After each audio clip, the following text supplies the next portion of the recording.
Hello guys, welcome to special education. नमस्कार दोस्तों, स्वागत करता हूँ आप सबका आपके अपने यूट्यूब चैनल में जिसका नाम है स्पेशल एजुकेशन। जैसा कि आप लोग अपनी मोबाइल स्क्रीन पर देख सकते हो, जैसा कि हमारी सीरीज चल रही थी 10 डेज टेस्ट मॉक टेस्ट की, जिसमें कि हम टोटल 5 मॉक टेस्ट कंप्लीट कर चुके हैं। एंड 17 अक्टूबर को आप लोग का एग्ज़ाम है। तो अगर आप लोगों ने वो वाली सीरीज़ नहीं देखी तो आप लोग जाकर देख सकते हो। और ये हमारा आज का पार्ट नंबर 6 जिसके बारे में हम लोग बात करेंगे, ठीक है। और इसके अलावा अगर आपने अभी तक मॉक टेस्ट डाउनलोड नहीं किए क्लर्क के लिए एंड फायरमैन के लिए, तो मैंने टोटल 10-10 मॉक टेस्ट दोनों के प्रोवाइड करवा रखे हैं। तो आप लोग डाउनलोड कर सकते हो, लिंक आपको नीचे डिस्क्रिप्शन बॉक्स में दिया हुआ है। तो चलिए अब हम स्टार्ट करते हैं बिना कोई टाइम वेस्ट किए, हमारा क्वेश्चन नंबर फर्स्ट की तरफ मूव करते हैं। आई होप अब तक आप लोगों ने चैनल को सब्सक्राइब करके बेल आइकन को प्रेस कर लिया होगा। तो चलिए स्टार्ट करते हैं अब हम बिना कोई टाइम वेस्ट किए। This is your mock test number 6 and this is your first question. पहला क्वेश्चन आपके सामने है, विच स्टेट और union territory has launch a special mission called mission Vatsalya. तो कौन से स्टेट या यूनियन टेरिटरी ने मिशन वात्सल्य लॉन्च किया है वुमेन की हेल्प करने के लिए, ठीक है। To help women who lost their husbands, जितने भी वुमेन ने अपने हस्बैंड को खो दिया है उनकी हेल्प करने के लिए मिशन वात्सल्य लॉन्च किया कौन से स्टेट ने। तो ये लॉन्च किया महाराष्ट्र ने। Option number A is the right answer. अगला क्वेश्चन आप लोग के सामने है, which state organisation has launch a mobile app called Anand. तो आनंद मोबाइल ऐप कौन से ऑर्गेनाइजेशन ने लॉन्च किया। तो ये LIC ने लॉन्च किया, life insurance corporation of India, ठीक है। इसके अलावा अभी जस्ट LIC ने अपना फाउंडेशन बनाया था, फाउंडेशन डे बनाया था, ठीक है। तो 1 सितंबर को LIC ने अपना फाउंडेशन डे बनाया था, ये भी आप लोगों को याद रखना है, ठीक है। अगला क्वेश्चन आपके सामने, which ministry has launch Sujalam campaign. Sujalam campaign कौन सी मिनिस्ट्री ने लॉन्च किया है। ऑप्शंस आपके सामने, और इसका जो राइट आंसर है वो है मिनिस्ट्री ऑफ जल शक्ति ने सुजलम कैंपेन लॉन्च किया है। अगला क्वेश्चन आपके सामने, विच स्टेट और union territory has adopted Indian wrestling and is expected to pump in an investment of 170 crore, ठीक है। कौन से स्टेट और यूनियन टेरिटरी ने अडोप्ट किया इंडियन रेसलिंग और जो एक्सपेक्ट कर रहा है पंप इन्वेस्टमेंट करेगा 170 करोड़ की। तो उस स्टेट या यूनियन टेरिटरी का आप लोग को नाम बताना है। इसका राइट आंसर है Uttar Pradesh. Option number C is the right answer. अगला क्वेश्चन आपके सामने है, under east 3.0 which bank has won the award for the best improvement from the baseline performance. तो कौन से बैंक को अवार्ड मिला है बेस्ट इंप्रूवमेंट के लिए फॉर बेसलाइन परफॉर्मेंस में। तो वो मिला है option number C, Indian Bank को। Option number C is the right answer. अगला क्वेश्चन आपके सामने है, recently with which country India has conducted naval exercise in the South China Sea. तो इंडिया ने कौन सी कंट्री के साथ साउथ चाइना सी में एक नेवल एक्सरसाइज की है। ऑप्शंस आपके सामने, और इसका राइट आंसर है फिलीपींस। इंडिया और फिलीपींस दोनों ने मिलकर साउथ चाइना सी में एक नेवल एक्सरसाइज की है। अगला क्वेश्चन आपके सामने है, ओ चंद्रशेखरन जिनकी अभी हाल ही में डेथ हो गई, तो इन्होंने इंडिया को रिप्रेजेंटेड किया था ओलंपिक्स में। तो ये जो ओ चंद्रशेखरन है ये कौन से स्पोर्ट से रिलेटेड है। तो ये फुटबॉल से रिलेटेड है। Option number D is the right answer.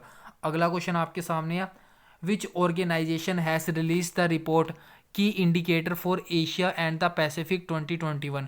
कौन से ऑर्गेनाइजेशन ने एक रिपोर्ट रिलीज की है जिस रिपोर्ट का नाम है की indication for Asia and Pacific 2021। तो उस ऑर्गेनाइजेशन का नाम बताना है। तो वो है ADB, एशियन डेवलपमेंट बैंक, ठीक है, जिसके जो हेड है वो है मसत्सुगु असाकावा, जो कि जापान से आते हैं, ठीक है। और इसका जो हेडक्वार्टर है वो है मनीला, फिलीपींस। अगला क्वेश्चन आपके सामने है, विच स्टेट और union territory has launch micro finance incentive and relief scheme. कौन से स्टेट ने या फिर यूनियन टेरिटरी ने एक माइक्रो फाइनेंस इंसेंटिव और रिलीफ स्कीम लॉन्च की है। ऑप्शंस आपके सामने है, और इसका जो राइट आंसर है वो है Assam. Option number C is the right answer. अगला क्वेश्चन आपके सामने है, which organisation has made a natural gas discovery in a block in Gujarat. तो कौन सी ऑर्गेनाइजेशन ने एक नेचुरल गैस डिस्कवरी की है इन ब्लॉक ऑफ गुजरात, गुजरात में। तो उस ऑर्गेनाइजेशन का नाम बताना है, वो है Vedanta. Option number B is the right answer. ये एक्चुअली वेदांता है, ठीक है, वी है, वेदांता नहीं है, ये याद रखना। तो अब हम मूव करते हैं हमारे अगले कंप्यूटर वाले पार्ट की तरफ। अगला पार्ट है आपका कंप्यूटर का। फर्स्ट क्वेश्चन आपके सामने, विच of the following device is a volatile storage. इनमें से कौन सी वोलेटाइल स्टोरेज है। तो सिंपल सा क्वेश्चन है, आपको होता है रैम, जिसको हम बोलते हैं रैंडम एक्सेस मेमोरी, ये आपकी वोलेटाइल होती है, और इसको हम प्राइमरी मेमोरी भी कहते हैं। अगला क्वेश्चन आपके सामने है, HTTP 404 जो एरर आती है HTTP 404 इसका क्या मतलब होता है? सो इसका मतलब होता है an error message indication server not found, मतलब इस एरर का मतलब है जो आपका सर्वर है वो फाउंड नहीं हुआ। So option number A is your right answer. अगला क्वेश्चन आपके सामने, वन निबल किसके बराबर होता है? बहुत बार बता चुका हूँ मैं, 4 बिट। वन निबल 4 बिट के बराबर होता है, और जो वन बाइट होता है वो आपका 8 बिट के बराबर होता है, ये भी आप लोग को पता होगा। अगला क्वेश्चन आपके सामने है, which of the following comprise commonly used assembly language, तो इनमें से कौन सी असेंबली लैंग्वेज है? ऑप्शंस आपके सामने और इसका राइट आंसर है ARM, option number 1 is your right answer. अगला क्वेश्चन आपके सामने है, which of the following is a common property of computer program, इनमें से कौन सी कंप्यूटर प्रोग्राम की एक कॉमन प्रॉपर्टी है? तो इसका जो राइट आंसर है वो है locality of reference, option number 3 is your right answer. अगला क्वेश्चन है, a digital computer process information in which form, जो एक डिजिटल कंप्यूटर की प्रोसेस होती है वो कौन सी फॉर्म में होती है? कंटिन्यूस फॉर्म में, डिस्क्रीट फॉर्म में, सेमी कंटिन्यूस में, या सेमी डिस्क्रीट फॉर्म में? ऑप्शंस आपके सामने है, एंड इसका जो राइट आंसर होगा वो होगा आप लोगों का ऑप्शन नंबर 2 डिस्क्रीट फॉर्म में, ठीक है। अगला क्वेश्चन आप लोग के सामने है, what is the maximum limit of data A compact disc can store, जो आपका CD होता है कॉम्पैक्ट डिस्क, इसमें मैक्सिमम लिमिट क्या होती है डेटा स्टोर करने की? तो ये होती है 750 MB, option number C is your right answer. अगला क्वेश्चन है, which of the following is another name of pen drive, pen drive का एक और नेम क्या होता है? USB भी होता है, गीग स्टिक भी होता है, थंब ड्राइव भी होता है। सो इसका राइट आंसर है ऑल ऑफ द अबव, ठीक है। अगला क्वेश्चन आप लोग के सामने, what is the name given to a person who design the programs in software package, तो ऐसा आदमी जो प्रोग्राम बनाता है सॉफ्टवेयर पैकेजेस के लिए, तो उस पर्सन को क्या बोलते हैं? तो उसको बोलते हैं software architect, option number 4 is your right answer. अगला क्वेश्चन आप लोगों के सामने है, which of the following is the dominant operating system in the world, तो वर्ल्ड में डोमिनेंट ऑपरेटिंग सिस्टम पूछा है कौन सा इनमें से? तो मतलब जो सबसे ज़्यादा यूज़ होता है वो डोमिनेंट है, वो है Microsoft, option number 2 is your right answer, ठीक है। तो ये हमारा पार्ट खत्म होता है कंप्यूटर का। अब मूव करते हैं इंग्लिश की तरफ। तो टोटल आपके 30 क्वेश्चन इंक्लूड किए। वीडियो खत्म होने के बाद आउट ऑफ 30 कितना स्कोर रहा मुझे ज़रूर बताना, ठीक है। एंड अभी तक आप लोगों ने चैनल को सब्सक्राइब नहीं किया तो सब्सक्राइब कर लेना। फर्स्ट क्वेश्चन आपके सामने है, इसमें एक्चुअली डायरेक्शन में लिखा हुआ है कि जो आपको बोल्ड में दे रखा है इसको दिए गए ऑप्शन से रिप्लेस करना है। क्वेश्चन आपके सामने है, applications are to be send to the principal before 30 May, मतलब जो एप्लीकेशन है वो 30 मई से पहले पहले प्रिंसिपल को भेजनी है, तो आर टू बी सेंट इसको रिप्लेस करना है दिए गए ऑप्शन से। तो ये बिल्कुल सही लिखा हुआ है, तो इसका जो राइट आंसर है वो है option number C is your right answer, ठीक है। अगला क्वेश्चन आपके सामने है, select the correct passive voice, तो आपको इसमें से ये जो आपको सेंटेंस दिया है इसको पैसिव में चेंज करना है। सेंटेंस आपके सामने है, द आर्टिस्ट प्लेड द वोयलन, तो इसका जो हम पैसिव में चेंज करेंगे तो इसका राइट आंसर रहेगा the violin was played by the artist, option number D is the right answer. अगला है आपको select the word which means the same, मतलब आपको सिनोनिम बताना है। मतलब एक्चुअली ये आपका वन वर्ड का क्वेश्चन है, ये आपके सामने सेंटेंस दिया हुआ है, इसका आप लोग को वन वर्ड बताना है। सेंटेंस आप लोगों के सामने है, that which can be drone into a thin wire, ऐसी चीज़ जिसको मोड़ के या जैसे मर्जी करके थिन वायर में चेंज किया जा सकता है, तो उसको बोलते हैं ductile, option number A is your right answer.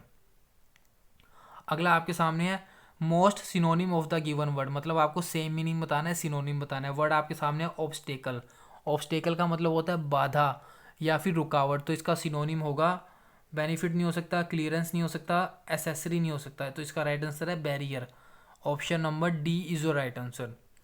अगला क्वेश्चन आपके सामने, select the correctly spelt word, इनमें से कौन सा करेक्टली स्पेल्ट वर्ड है, ठीक है। 40th ये गलत है, अगला है 40th ये सही है, इसका मतलब होता है 40th, जो ऐसे वाला 14 लिखते हैं ना 40th ये है, ये भी नहीं हो सकता, ये भी नहीं हो सकता, तो इसका राइट आंसर है option number B is the right answer. अगला आपको दिया हुआ है, जो ब्रैकेट में पार्ट है उसको आपको इंप्रूव करना है, ठीक है। ये जो ब्रैकेट में लिखा हुआ है इस पार्ट को इंप्रूव करना है। The entire blame for crime can not be laid at the doors of the state, तो be laid at the door of the state इसको आपको रिप्लेस करना है। तो बी के बाद हमेशा वर्ब की थर्ड फॉर्म आती है, तो लेड की जगह लेड होगा। सो अब हम देख लेते हैं, बी लेड नहीं होगा, नो इम्प्रूवमेंट नहीं होगा, तो ऑप्शन नंबर A होगा या ऑप्शन नंबर D होगा, सॉरी एक्चुअली बीन लेड आएगा यहाँ पे, राइट आंसर होगा option number B। The entire blame for crime can not be laid at the doors. Option number B is your right answer. ठीक है, B वाले नहीं होएंगे। अगला क्वेश्चन आप लोग के सामने है। In the following question, actually filling the blanks वाला है, आपको ये ब्लैंक को फिल करना है। क्वेश्चन आपके सामने है, his direction to the driver were dash and helped him to reach on the time. मतलब उसने जो ड्राइवर को डायरेक्शन दी वो डैश थी और उस डायरेक्शन ने हेल्प किया टाइम पर पहुंचने से, टाइम पर पहुंचने में हेल्प की। तो वो डायरेक्शन कैसी थी? ठीक है, एक्सप्लिसिट थी, इम्प्लिसिट थी, या एक्सप्लिटिव थी, या इम्प्लीकेट थी। तो इसका राइट आंसर है एक्सप्लिसिट। एक्सप्लिसिट का मतलब होता है एक्चुअली क्लियर थी। ठीक है, इसका मतलब होता है क्लियरली बताना, स्टेटेड क्लियरली। ठीक है, और अभी जो मैंने आप लोगों को ऊपर आंसर बताया था सी का, ये आप लोगों ने सही कर लिया होगा। इसका जो राइट आंसर था वो ऑप्शन नंबर सी था। ठीक है ना, ये मुझे कन्फ्यूजन हो रही थी, मुझे लगा मैंने ये गलत बता दिया। ठीक है, अगला क्वेश्चन आपके सामने डायरेक्शन में है। एक्चुअली आपको एरर फाइंड आउट करनी है और सारे सेंटेंस एरर फ्री है, तो आपको नो एरर मार्क करना है। ठीक है, तो ऑप्शन 8वां क्वेश्चन आपके सामने है। A senior government official told the Hindu that doctor Abdullah would be detained initially for 12 days but the period can be extended for a maximum of 3 months। तो इसमें आपको एरर फाइंड आउट करनी है। तो इसका एक्चुअली जो एरर है वो है ऑप्शन नंबर सी में। ठीक है, तो मतलब ऑप्शन नंबर पार्ट नंबर 3 में यहाँ पे लिखा होता period can be extended, can be की जगह आएगा कुड बी।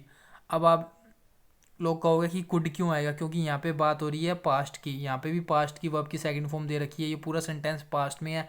यहाँ पे भी वुड भी लिखा हुआ है, डिटेन लिखा हुआ है, वर्ब की सेकंड फॉर्म है, तो यहाँ पे कैन नहीं आ सकता, यहाँ पे भी वुड भी आएगा, मतलब कैन की जगह कुड भी आएगा। सो राइट आंसर है इसका ऑप्शन नंबर 3 में आपकी एरर है। अगला क्वेश्चन आपके सामने है। No other poet in the world is as renowned as, यहाँ पे आना चाहिए एज रिनाउंड एज, तो ये एरर मिल गई, मैंने बता दिया आपको पहले। एज पॉजिटिव डिग्री, मतलब मैं आपको रूल बता देता हूँ।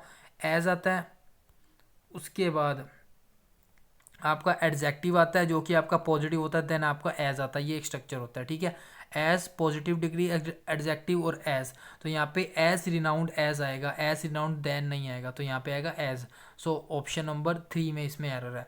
अगला क्वेश्चन आपके सामने है।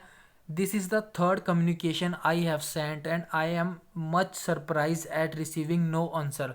मतलब ये थर्ड टाइम है जो कि मैंने भेजा कम्युनिकेशन, बट मैं बहुत ज़्यादा सरप्राइज हूँ कि मुझे कोई आंसर नहीं मिला। सो इसमें आपको एरर फाइंड आउट करनी है। तो एक्चुअली इसमें कोई भी एरर नहीं है। सो ऑप्शन नंबर 4, या आप कह सकते हो option number D is the right answer. ठीक है, तो ये थे आपके आज की 38th क्वेश्चन, और PDF इसकी आपको नीचे डिस्क्रिप्शन बॉक्स में लिंक दिया हुआ है, वहाँ से जाके डाउनलोड कर सकते हो।